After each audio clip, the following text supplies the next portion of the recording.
When the postman brought the gold embossed envelope, I immediately realized that it was something special. My heart skipped a beat as my fingers felt the thick paper of the invitation. It was printed on snow-white cardboard in an elegant font.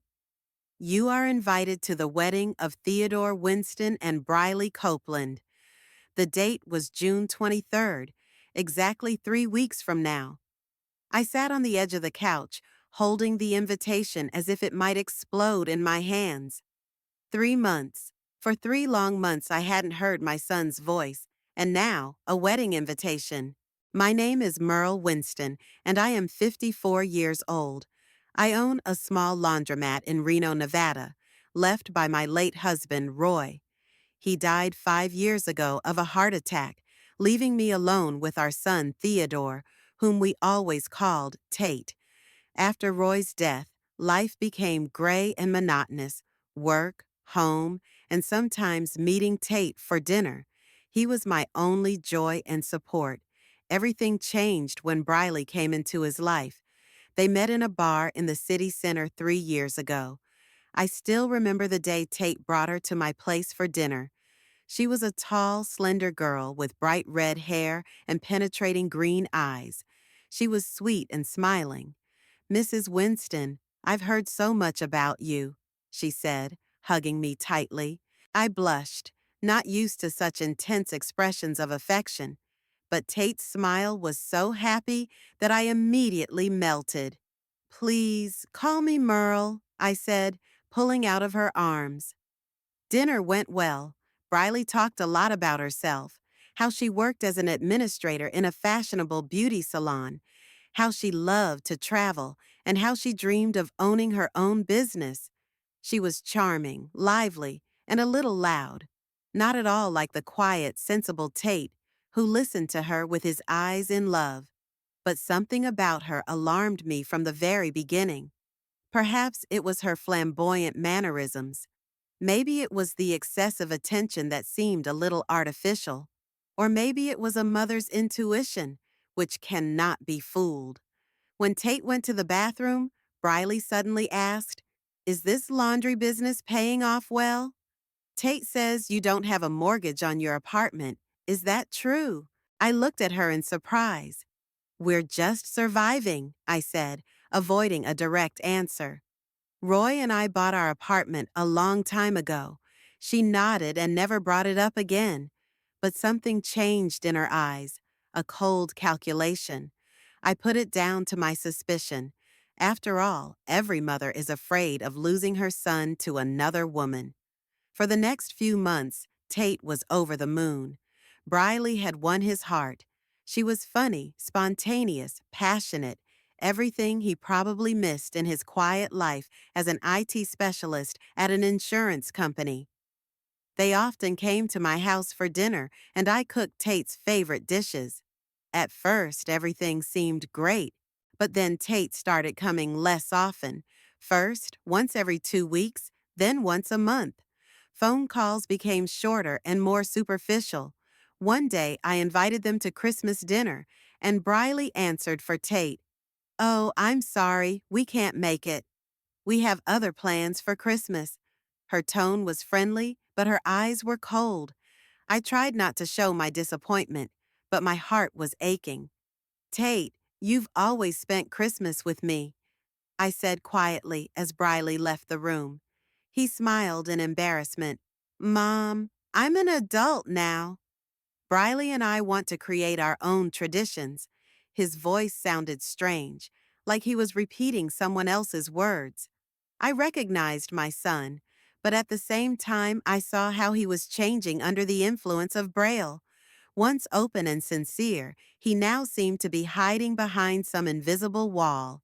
Gradually, our meetings became less frequent and more tense. Briley always found a reason to shorten the visit. She would suddenly get a headache or remember an important meeting. Once I overheard her saying to Tate in the hallway, "Do we have to sit here for hours every time? Your mother is so boring, Lord." My heart was bleeding, but I didn't say anything. I was afraid of losing even the little bit of communication I had with my son. One evening, Tate came home alone. I was over the moon and made his favorite apple pie. We talked about everything, and for a moment it seemed to me that everything had returned to the old days. Mom, I want to tell you something important, he suddenly said seriously. I proposed to Brayla, and she said yes. I froze with a cup of tea in my hands. To say I was surprised would be an understatement. Over the past year, I had seen their relationship become increasingly strained. Briley was constantly making Tate jealous, and he often looked tired and depressed. That's, that's great news. I tried to sound convincing. Are you happy? Of course, he answered too quickly. Briley is the woman of my life, but I saw doubt in his eyes, or maybe fear. I wanted to ask more, but Tate suddenly looked at his watch. I have to go, Mom. Briley is waiting. He gave me a quick hug and left, leaving me with a half-eaten pie and a lot of unanswered questions. After that visit, our communication almost came to a standstill. Tate stopped answering the phone, only occasionally sending short messages. And then there was complete silence. I called and wrote, but there was no response. 3 months of emptiness. I was going crazy with worry and pain. My only son, my blood, just disappeared from my life. And now this invitation. I read it over and over again, trying to understand what it meant. The next day, I decided to call Tate. To my great surprise, he answered, Hi, Mom. Did you get the invitation? His voice sounded tense, without joy. Yes, I did. Thank you. I I didn't even know you were planning a wedding. A long pause. It was Briley's idea. I'm glad you invited me, I said cautiously. There was another pause. I could hear someone's voice in the background, probably Briley's. Yes, well, there will be a lot of people. 70 guests, mostly friends and relatives of Brayley. I felt pain. 70 guests, and only me on Tate's side. All of his friends, colleagues, cousins he used to be close to. No one was invited. Tate, are you okay? I couldn't stand it. I'm worried about you. I'm fine, Mom, he answered sharply. I heard a woman's voice calling to him. I have to go. I'll see you at the wedding. And he hung up without waiting for me to answer. I stood there with the phone in my hand, feeling my insides turn over. This was not my Tate, not the open-minded, kind guy I had raised. Something was happening, something very bad. A week later, a woman I had never seen before walked into my laundry room. She was tall, with a restrained elegance that stood out among the usual customers. Are you Merle Winston? She asked. My name is Selma Radcliffe. I am Briley Copeland's great aunt. I shook her hand in surprise. How can I help you? Selma looked around to make sure we were alone. Look, I know this is strange, but I think there's something you should know about Braille. What is it? She said, and my heart started to race. Briley is not who she says she is. She's been married twice before. Both marriages lasted less than a year, and both ended very badly for her husbands. I felt my legs go weak and sat down in a chair. How do you know this, and why are you telling me? Selma sighed. I've seen it happen before. Briley finds a lonely, vulnerable man. She charms him, isolates him from his family, and then she starts demanding real estate, money, anything she can get. I warned her parents, but they don't listen. They are just happy that their daughter is getting married again. But why are you telling me this? I repeated, and I don't want to see another family destroyed. Selma put a business card on the table. These are the contacts of a private detective. If you want to know more, contact him. She turned around and quickly walked out, leaving me in complete confusion. The business card was on the table. Arden Hammond, private detective. I looked at it for a long time, hesitating. Was I really ready to spy on my own son and his fiancée? But my concern for Tate overcame my doubts. The next day, I called the detective. Mr. Hammond was a reserved, middle-aged man with penetrating eyes. He listened carefully to my story and nodded. I'll take the case, but be prepared for the truth to be painful. The wedding was coming up, and I was living on pins and needles, waiting for the results of the investigation. One night, I couldn't stand it any longer and called Tate. I wanted to hear his voice to make sure he was okay. Mom, it's 11 o'clock at night, he answered irritably. What's wrong? I just wanted to talk, I said quietly. How are the preparations for the wedding going? Everything's fine. He sounded tired. Briley's asleep and I don't want to wake her up. Tate, I said hurriedly, afraid he'd hang up. Do you know Briley well? There was silence. Then Tate answered quietly but firmly. Don't do this, Mom. Don't try to destroy my marriage before it even begins. If you can't support me, then don't come to the wedding. But he had already hung up. I sat in the dark room, feeling tears streaming down my cheeks. What happened to my boy? How could this woman change him so much in just 3 years? A week before the wedding, Arden Hammond arrived at my laundry room with a thick folder of documents. Mrs. Winston, you were right in your suspicions. He opened the folder, and I saw photos, documents, court decisions.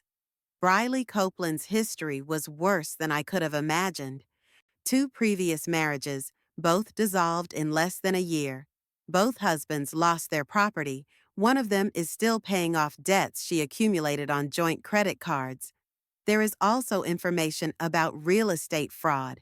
Briley worked for a scheme where elderly people were offered a bargain to exchange their apartments. What are you going to do with this information? Arden asked, watching me. I looked at the photo of my son, happy and in love, unaware of the danger. I don't know yet, I answered honestly. But if he's in trouble, I have to save him, even if he will never forgive me.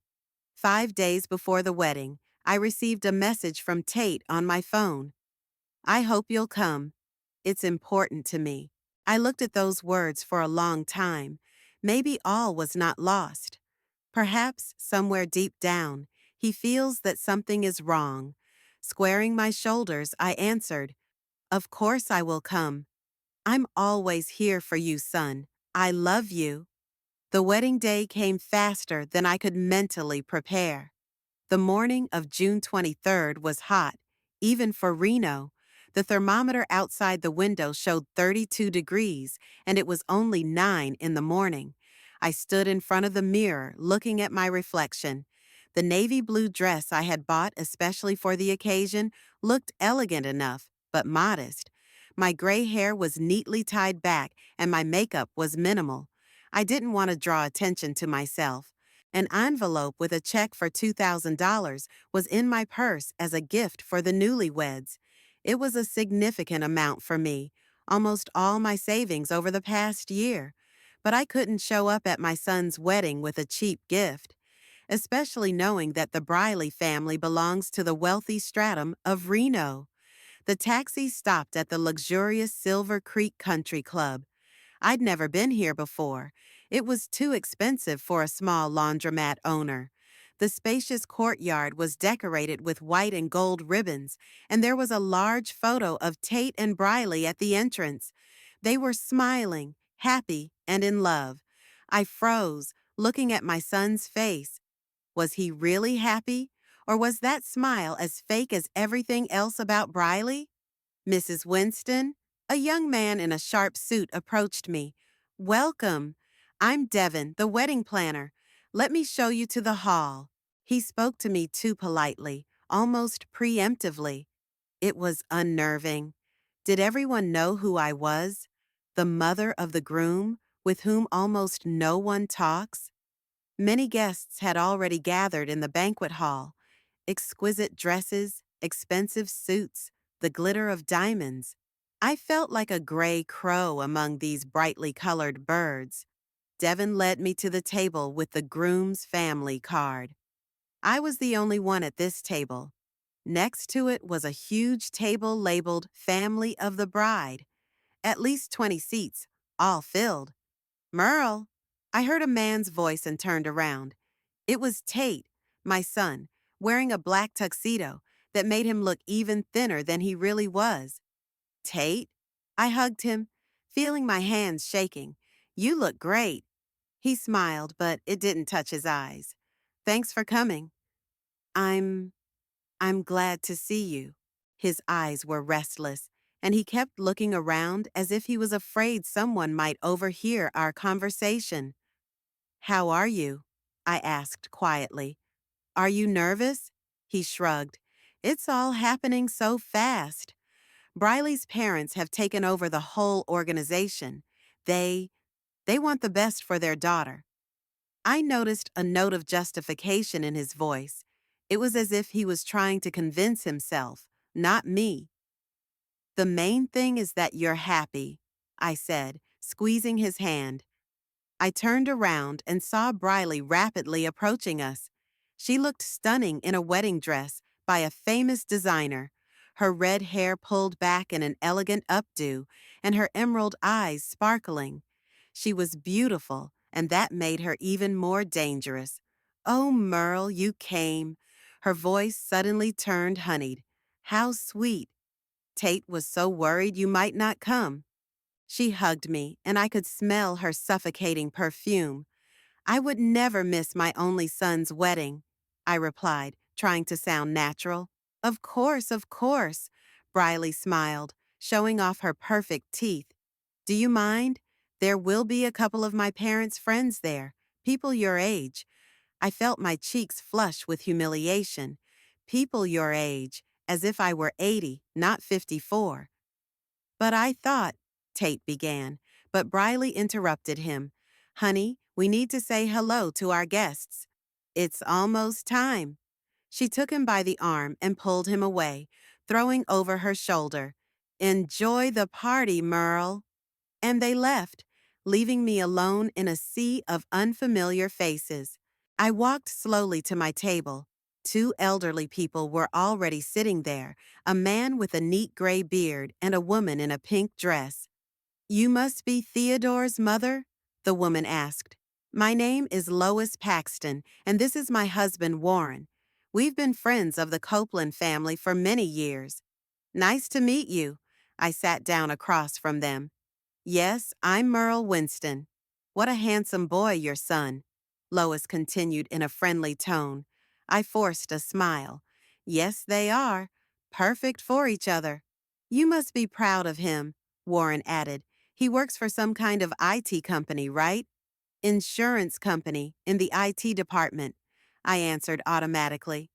The conversation was polite but superficial. I felt like Lois and Warren were trying to be nice, but they weren't really interested in talking to the groom's mother. The ceremony began at exactly 1 o'clock in the afternoon. Tate stood at the altar, nervously tugging at his tie. When the wedding march started and Briley walked in under the arm of her father, a tall gray-haired man with the face of a successful businessman, my son just froze. His eyes were riveted on the bride, but they showed something like fear, uncertainty. Briley beamed as she confidently walked toward her future husband. Her gaze was directed at Tate, but somehow coldly, appraisingly, as one looks at a bargain. The priest began the ceremony, speaking of love, devotion, and mutual respect. I watched my son's face, trying to understand his true feelings. He looked like a man who was in the grip of his own decision and now did not know how to get out of it. When the traditional "You May Kiss the Bride" was called, Tate leaned over to Briley. Their kiss was short and somewhat mechanical. Then they turned to the guests, holding hands, and Briley triumphantly raised the bouquet above her head. The guests applauded, and I sat there, frozen, unable to move. After the ceremony, everyone moved to the banquet hall. I tried to stay away, watching my son and his new wife. They moved from table to table, accepting congratulations. Briley was laughing, hugging the guests, and Tate was standing next to her, smiling tightly. Suddenly, Selma Radcliffe, the same Aunt Briley who had warned me, came up to me. "Hello, Merle," she said quietly. "I hope you're having a good time." "As much as I can," I answered honestly.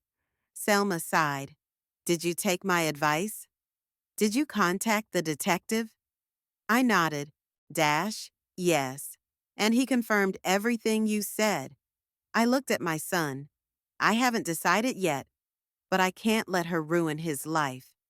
Selma shook my hand sympathetically. "Be careful.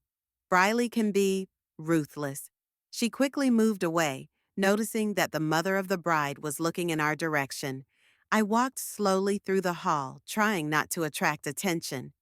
I approached the drinks table, took a glass of champagne, and stopped at a column where I could clearly see the entire room. Briley stood in the center of a group of young women, obviously her friends. She was talking animatedly about something, and everyone was listening enthusiastically. Suddenly, she pulled out a bunch of keys from her purse and proudly held them up. "The keys to our new house in High Ridge," she proclaimed so loudly that even I could hear. "A wedding present from my parents, 3 bedrooms, a pool, and a mountain view." Her friends gasped in delight. Briley, obviously enjoying the attention, continued, "Tate and I will be moving in right after our honeymoon." He wanted something more modest, of course, but I convinced him that we deserved the best. She laughed, and her laugh sounded unpleasantly fake. I noticed Tate standing nearby, talking to a few men. He glanced at Braille from time to time, and his eyes showed a mixture of admiration and anxiety. He looked like a man who knew he had made a mistake, but couldn't admit it even to himself. Suddenly, the orchestra played a slow tune, and the host announced the newlyweds' first dance. Tate approached Briley and held out his hand to her. She gracefully took it, and they went to the center of the hall. As I watched them dance, I noticed that Tate was keeping Briley at a distance, his movements mechanical. Briley, on the other hand, was clinging to him, whispering something in his ear. Once Tate even flinched at her words. After the dance, the guests applauded, and the newlyweds went to greet others. I saw Briley constantly touching Tate, straightening his tie, taking his hand, or kissing him on the cheek. But there was no tenderness in these touches, only a demonstration of ownership. I decided to approach my son while Briley was busy talking to her parents. Tate was standing alone by the window, looking off into the distance. "Tate," I called softly, coming closer. He turned, and for a moment I saw something like joy in his eyes. Then his face became impenetrable again. "Hi, Mom." "I'm fine," I answered. "And you?" He hesitated, then shrugged. "Of course, this is the happiest day of my life, isn't it?" His tone was bitter. I touched his arm gently. "Tate, if you're not sure—" "I'm sure," he interrupted sharply, but his eyes said otherwise. "This is not how I envisioned my wedding." "How did you envision it?" I asked gently. He looked out the window. "Something simpler, more relaxed, with people I really know and love." I hugged him, feeling his shoulders tense. "It's not too late, Tate." "It's never too late to change your mind." He laughed bitterly. "It's too late, Mom. It's already done. We're married. We have a house, plans. Her parents have put so much money into this wedding." "Money isn't important," I said. He opened his mouth to say something, but at that moment Briley approached us. Her smile was sweet, but her eyes were cold. "How nice. What are you guys talking about?" "Nothing in particular," Tate answered quickly. "Just about the wedding." "It's wonderful, isn't it?" Briley took his hand, squeezing it tightly. "It's all thanks to my parents. They wanted it to be so special." I noticed Tate flinch slightly at her touch. "Yes, it's a very nice celebration," I replied. Briley smiled smugly. "Oh, yes. They always give me everything I want. And Tate is very lucky to be part of such a family, isn't he, dear?" Tate nodded, but didn't say anything. Merle, Briley suddenly said, looking at me with a strange smile.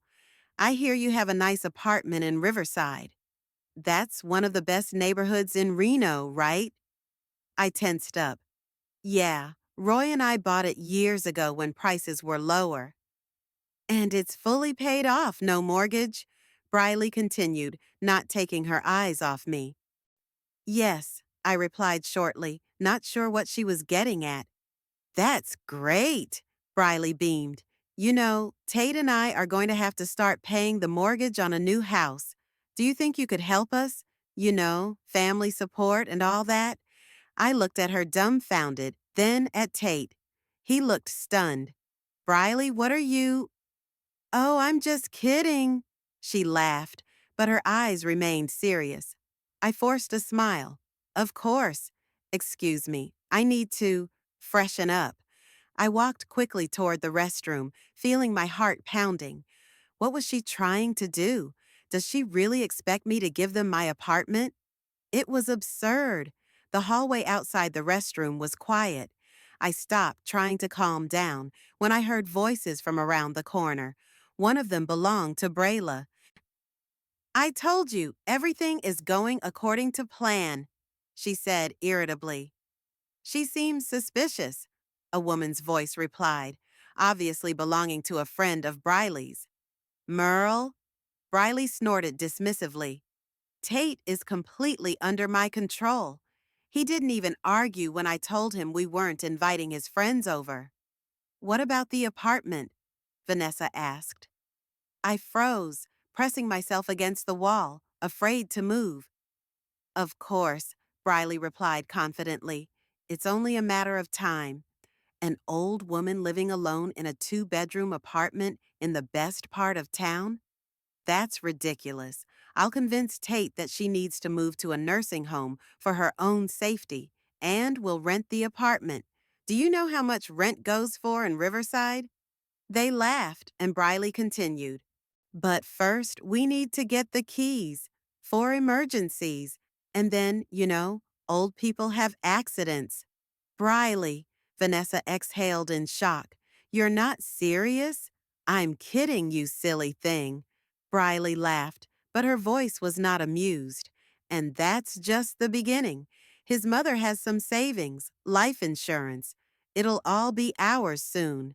You're a genius, Vanessa said enthusiastically, just like you were with that old jerk Peter. And Ray, Briley added, although he wasn't as rich as he said he would be. But Tate, he's perfect, quiet, obedient, and my parents approve of him. Plus, he has a good job with prospects. And he doesn't even know? Of course not. He thinks I'm madly in love with him. Poor guy. In fact, he's so boring. But it's okay. I'm used to playing the happy wife. My hands were shaking and my throat was dry. I couldn't believe what I was hearing. Briley wasn't just self-serving and manipulative. She was dangerous. When are you going to get the keys to the apartment? Vanessa asked. Today, Briley replied confidently. Right at the wedding. In front of all the guests. She won't dare say no. And if she does, then I'll make a scene. I'll pay her, say she hates me. Everyone will take my side. Tate will be forced to choose between me and her. And he'll choose me. Trust me. I heard them moving in my direction and quickly hid in the restroom. My heart was pounding so hard that it felt like it might jump out of my chest. Briley's plan was clear as day. And to make matters worse, she had already done it before.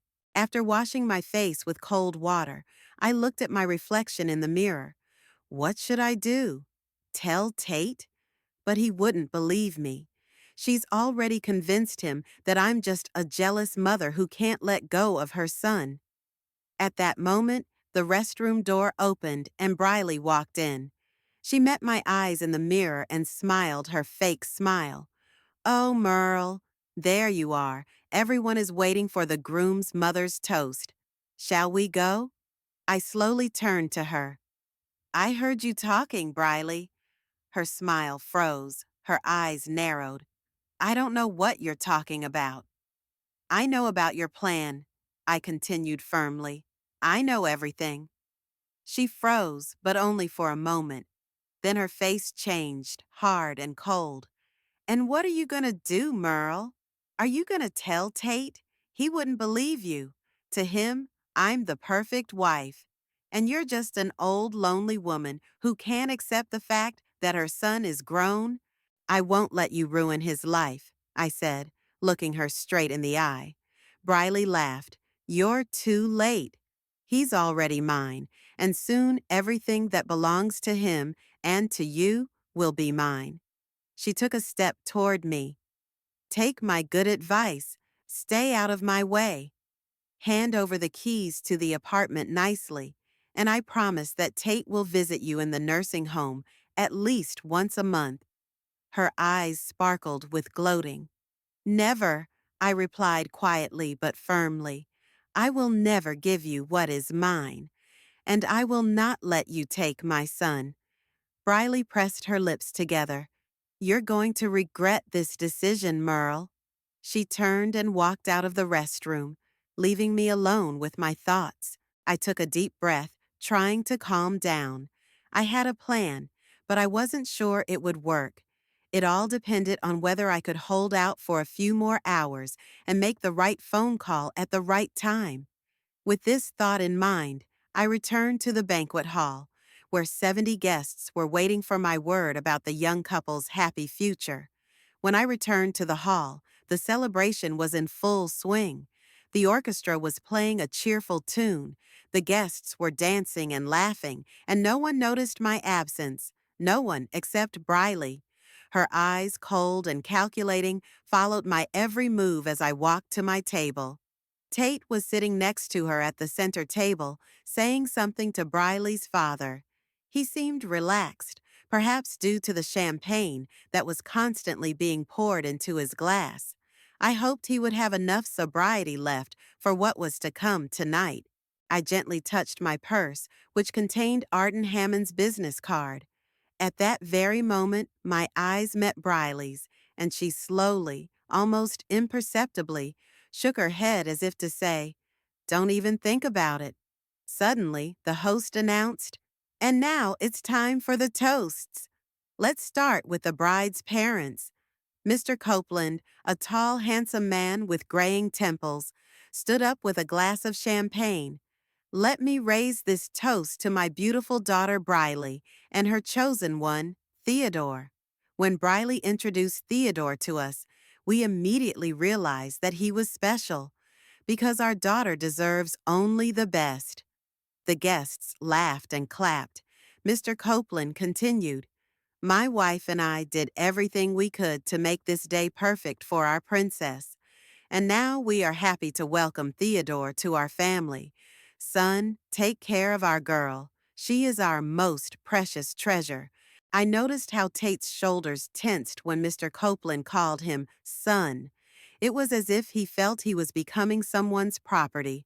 After that, Mrs. Copeland spoke, a sophisticated blonde who looked too young to have a daughter as a bride.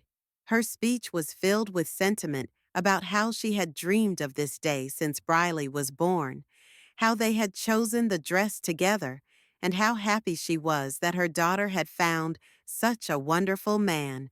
When it was time for the couple's friends to speak, Vanessa, the same friend I overheard talking to, made an emotional toast. "I've known Briley since college, and she's always been able to achieve her goals." When she told me about Theodore, I realized that this time she had found true love. "Theodore, you don't know how lucky you are. Briley is the most loyal and sincere person I know." I could barely stop myself from snorting at the hypocrisy. After a few more toasts, the host finally announced, "And now, the groom's mother, Mrs. Merle Winston." All eyes turned to me.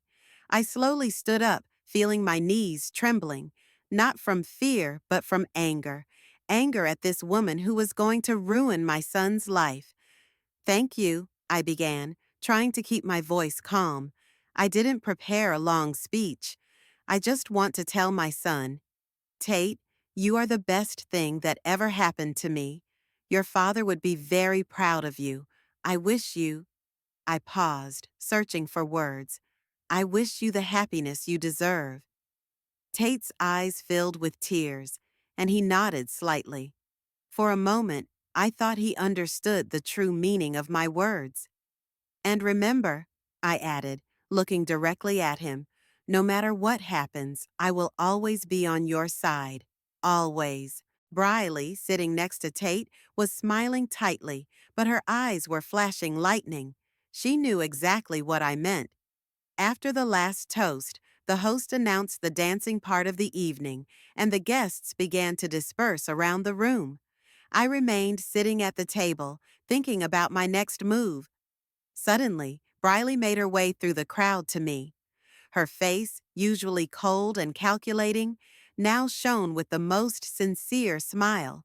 But I already knew that this smile was just a mask. Merle, darling. She hugged me in front of all the guests. What a wonderful toast. Tate was so touched. Thank you, Briley. I carefully released myself from her embrace. She sat down next to me, placing her hand on my knee with a fake intimacy. Merle, I'm so glad we're finally a family. You know how much I love Tate, right? Of course, I replied, barely able to contain my disgust. And I want you to know that I care about you too, Briley continued, raising her voice so that people at the neighboring tables could hear. I tensed, realizing what she was getting at.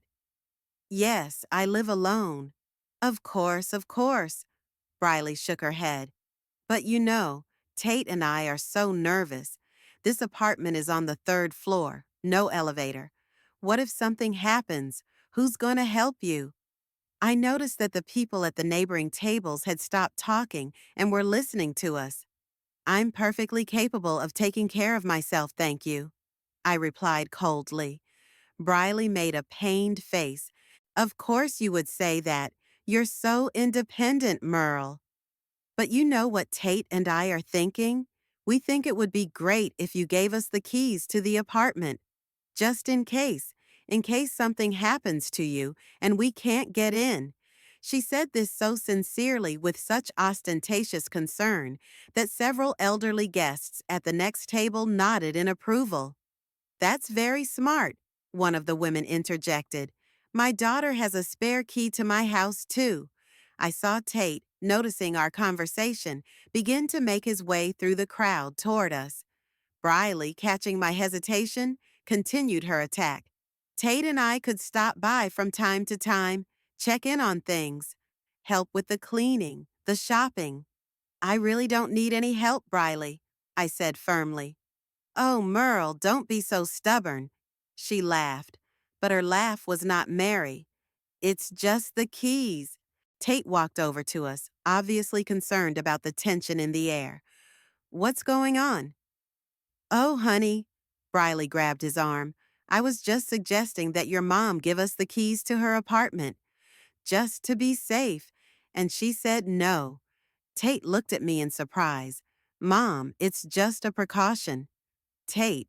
I looked him in the eyes, trying to get through to him. I don't need that kind of care. But we could help, he insisted. If you need help, or if there's an emergency, I could see that he truly believed what he was saying.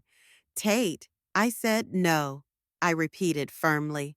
Briley, seeing that a lot of guests had already gathered around us, decided to up the ante. Merle, dear, her voice turned honeyed, we understand that this may be difficult for you, giving up the keys to your own apartment, but Tate and I are very worried about you, especially after your fall last month. I stammered, I didn't fall last month. Oh, Briley put her hand over her mouth theatrically, as if she realized she had said too much. Tate, you didn't tell her we knew? It's not a shame, Merle. It happens as you get older. Tate looked puzzled. What are you talking about, Brayley? My mom didn't fall. Briley looked at him with feigned surprise. But the neighbor called you? Oh, I guess you didn't want to upset her. I'm sorry, darling. Tate shook his head. No one called me. What are you talking about? Briley made a puzzled face, but I saw a flash of irritation in her eyes. The plan wasn't working out. I must have gotten it wrong. You're lying, Briley, I said calmly, looking her straight in the eye. I never fell, and no one called Tate. You're just trying to get me to give you the keys. About 20 guests had already gathered around us, watching the conflict unfold with interest. I could see Briley's parents looking at each other tensely. Briley realized that she was losing control of the situation and abruptly changed her tactics. Her face suddenly distorted with anger. Okay, Merle, enough pretending. Tate, your mother has hated me since the beginning. She just can't stand the fact that you're with me now and not with her. Tate looked at me and then at Briley in confusion. What? No, that's not true. It is true. Briley was almost screaming, tears streaming down her cheeks. She was always trying to break us up. Now she's refusing to give us the keys because she doesn't want me to have any connection to her. I stood there, amazed by this demonstration. Here she was, the real Braille, a skilled manipulator who can instantly change her emotions depending on her needs. That's not true, I replied calmly. I just want to maintain my independence. I don't see any reason to give the keys to my apartment to someone else. Tate grabbed Briley's arm, trying to calm her down. Briley, please don't make a scene. It's our wedding, she exclaimed, pulling her hand away. I just wanted us to be a family.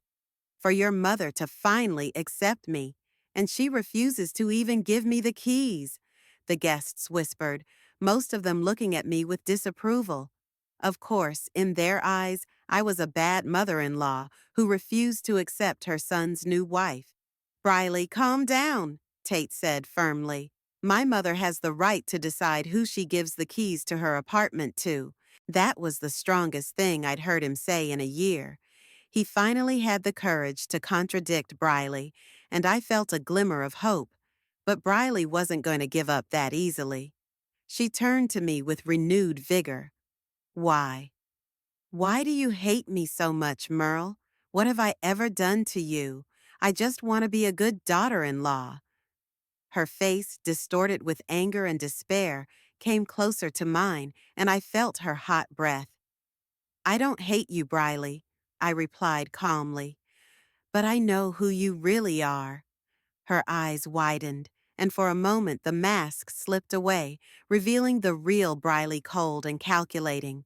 Then, instantly composing herself, she started sobbing again. You see?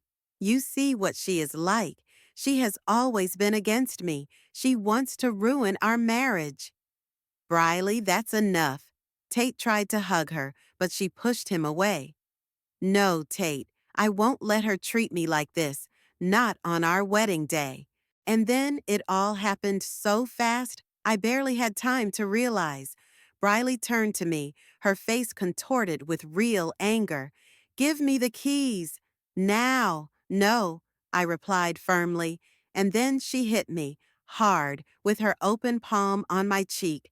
The sound of the slap spread throughout the room, and everyone froze.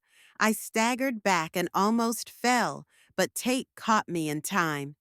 Briley, he exclaimed in shock. Briley stood there, breathing heavily, her eyes burning with hatred. And then, suddenly realizing what she had done in front of 70 guests, she tried to make amends. I didn't mean to. She's driven me crazy. But it was too late. Everyone saw the bride hit her husband's mother. Even the most loyal guests looked shocked. I straightened up, holding my cheek, which stung from the blow. Now you've shown your true colors, Briley. I turned to Tate, who was still holding my shoulders. I'm sorry, son. I have to go out. Without waiting for an answer, I headed for the exit. Behind me, I could hear Briley sobbing again, and my parents trying to calm the guests down. Tate was saying something loudly, but I couldn't make out the words.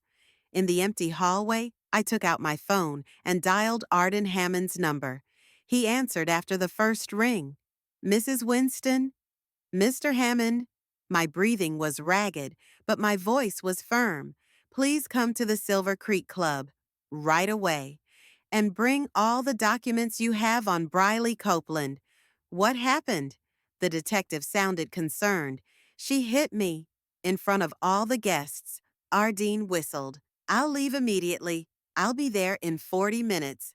Thank you. I turned off the phone and took a deep breath. After collecting my thoughts, I returned to the hall. The guests were still whispering, discussing the incident. Briley was sitting in the corner, surrounded by her friends who were patting her sympathetically on the back. From time to time, she sobbed, but not so convincingly. Tate stood apart, talking to Briley's father, who, judging by his gestures, was trying to smooth out the conflict. I walked over to the far table and sat down without attracting attention. People looked at me sideways, but no one dared to approach me. Perhaps they were afraid of a groundbreaking scandal. Tate noticed me and headed for my table, but he was intercepted by Briley, who instantly turned from a sobbing victim to a determined woman. She was saying something hot to him, holding his hand, and although he looked displeased, he stayed with her. I looked at my watch. 40 minutes seemed like an eternity. To somehow fill the time, I took a glass of water and began to drink slowly, watching the events unfold. Gradually, the tension in the hall began to subside. The orchestra started playing again, and some guests returned to dancing. But I noticed people whispering, occasionally looking at me or at Braille. The scandal had become the main event of the evening, overshadowing the wedding itself. 20 minutes passed. Tate finally managed to free himself from Briley and came over to me. Mom, are you okay? He gently touched my cheek, which had already begun to redden from the blow. I'm fine, I replied, looking into his eyes. Tate, we need to talk. I know. He sat down next to me. Briley's never acted like this before. Really? I looked at him with doubt. Tate, she's been manipulating you. She has been for a long time. He shook his head. No, she's not. She's just emotional, wedding stress and all that. Tate, I took his hand. Listen to me carefully. Briley is not who she says she is. She has a past that you don't know about. Mom, don't start, he said tiredly. But it's my life. It's not just disapproval, I insisted. Briley has been married before, twice, and both marriages ended very badly for her husbands. Tate froze, his eyes widening in shock. What? No, that's impossible. She would have told me.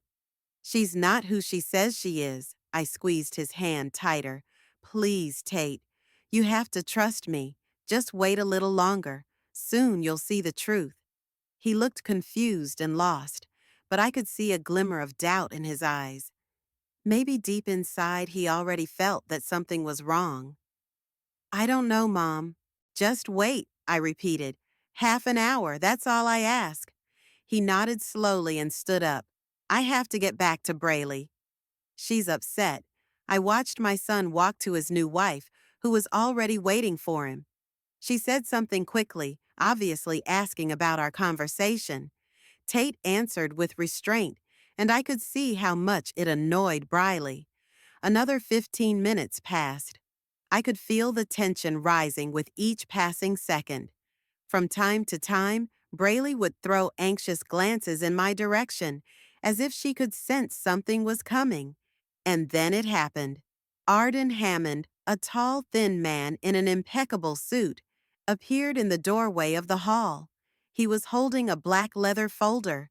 He looked around the room confidently until his gaze settled on me. I nodded slightly, and he moved in my direction. I saw Briley tense up when she noticed the stranger. She said something quickly to Tate and pulled him to the opposite side of the room, away from Arden. But it was too late. The detective came up to me and held out his hand. Mrs. Winston. He helped me up. I brought what you asked for. Tate, seeing this, freed himself from Briley's grip and came over to us. Mom, who is it?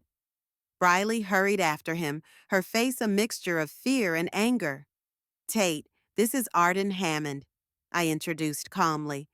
A private investigator I hired to find out the truth about your fiancé. What? Briley raised her voice, drawing the attention of the guests. Tate, do you see how crazy your mother is? But Tate didn't answer her.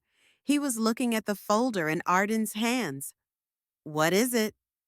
Documents proving that Briley Copeland is not who she says she is, the detective replied calmly. He put the folder on the table and opened it. The first document was a marriage certificate in the name of Briley Copeland and Peter Ramsey, dated 3 years earlier. The second was a divorce certificate, issued only 8 months later. It's a fake, Briley screamed, trying to snatch the documents away.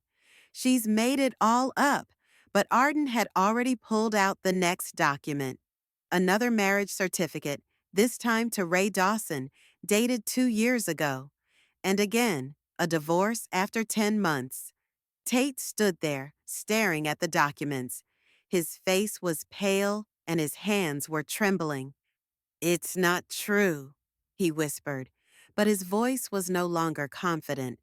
There are other documents, Arden continued, pulling out the next folder. Lawsuits from both ex-husbands, accusations of fraud, credit card debts. And the best part is that they were involved in a real estate scheme where they offered elderly people a bargain on their apartments. Lies! Briley was already screaming, trying to grab the documents. Tate, don't listen to them. But it was too late. Tate had already seen the photos of Briley with her ex-husbands. He'd seen the court orders. He'd seen the evidence of her past. Briley, his voice trembled. Is this true? She froze, staring at him with wide eyes. And then her face changed. The mask fell away, and the real Briley stood before us cold, calculating, and ruthless. So what? Her voice became low and hard. Yes, I was married. So what? That's my past. You lied to me, Tate whispered in shock. Oh, don't be so dramatic. Briley snorted. Tate flipped through the documents, his hands shaking more and more. Fraud. Real estate fraud. Debts. Briley, what is this? She rolled her eyes. It's all an exaggeration. Petty misunderstandings? Arden interjected. Peter Ramsey lost his house and his life savings. Ray Dawson is still paying off the debts you ran up on the joint credit cards. Do you call this petty misunderstandings? The guests gathered around whispered in shock. Briley's parents pushed their way through the crowd, their faces a mixture of anger and fear. What's going on? Mr. Copeland asked demandingly. Your daughter is not who she says she is? Arden replied calmly, handing him one of the documents. Mr. Copeland skimmed the document, and his face changed. Briley, is this true? She straightened up defiantly. So what? I had a right to a new life. Her mother clutched her heart. Oh my God, Briley. What have you done? Tate slowly backed away from Briley, looking at her as if he were seeing her for the first time. It was all a lie? From the beginning? Briley suddenly realized that she had lost, her face contorted with rage. What did you expect, Tate? Did you think I'd really fall for a boring, spineless IT guy like you? You were an easy target. Lonely, vulnerable, with a good job and an apartment. You used me? Of course I did. Briley couldn't hold back any longer. It's called survival, Tate. Did you think your boring personality would be of any interest to anyone? Her words, cruel and ruthless, hurt Tate. I could see my son fighting back tears, his shoulders slumping with every word she said. That's enough, I said firmly, walking over to Tate and putting my arm around him. Briley turned her gaze to me, her eyes burning with hatred. And you ruined everything. I almost got what I wanted. You wanted Mom's apartment? Tate looked at her in surprise. Of course, Briley exclaimed. A two-bedroom apartment in Riverside with no mortgage? It's worth a fortune. I could rent it out for years and then sell it. She suddenly stopped talking, realizing she had said too much. But it was too late. All the guests, including her parents, heard every word. They heard her confess her true intentions. Briley, Mr. Copeland's voice trembled with anger and shame. How could you? She turned to her father, her face suddenly pitiful. Dad, I didn't mean it. She made me say that. But her father shook his head. No more lies, Briley. I've heard enough. He turned to the guests and raised his voice. I apologize for this incident. The wedding is over. Thank you all for your understanding. The guests began to slowly disperse, whispering and casting glances at Briley, who stood in the middle of the room, abandoned by everyone. Tate, still stunned, looked at the woman he had called his wife an hour earlier. I don't know who you are. Oh, don't be so dramatic, Briley snapped. We can fix this. We can forget about this incident. We can go on as planned. Tate shook his head. No, Briley. It's over. He turned and walked toward the exit. I hurried after him, leaving Briley alone with her parents, who looked as stunned as my son. Arden Hammond collected the documents and quietly left the room. He had accomplished his task. It had been exactly 40 minutes since I had called the detective. 40 minutes that changed everything.